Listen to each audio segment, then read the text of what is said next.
Et l'idée de Mustafa Rachid que je présenterai tout à l'heure et aussi de Rachid, c'était de ne pas mettre de laïcs dans le groupe et de rester uniquement avec un groupe de religieux.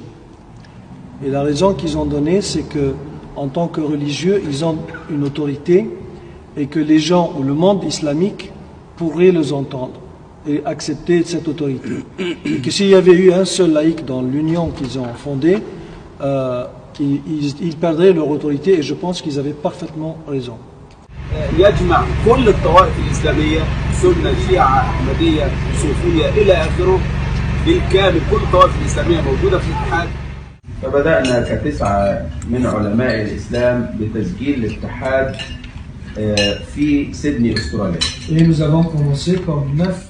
Alors nous allons prier pour eux, nous allons les encourager et nous allons les soutenir. La semaine dernière, ils étaient au Parlement européen, à la Commission européenne, à la Commission de l'épiscopat catholique à l'Union européenne, et tous les gens qui les ont rencontrés les ont trouvés vraiment avec un langage qu'ils n'ont jamais entendu avant. Nous avons été le vendredi au ministère de l'Intérieur, aux conseillers, 3 conseillers du ministre de l'Intérieur.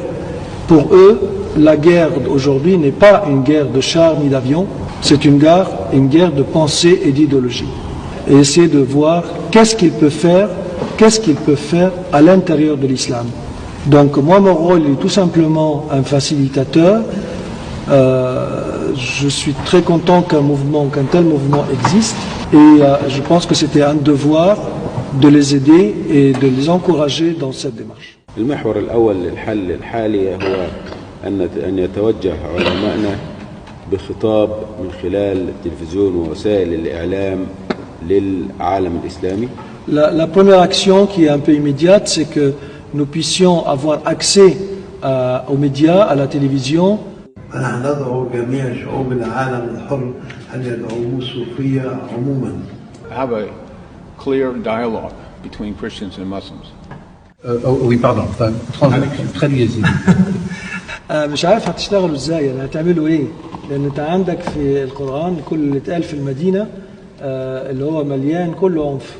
لا تقلق كل ذلك، احنا عاملين حسابه، فاحنا لن نقترب من النصوص القرآنية، لكن التفسيرات للقرآن من حقنا أن نتكلم فيها.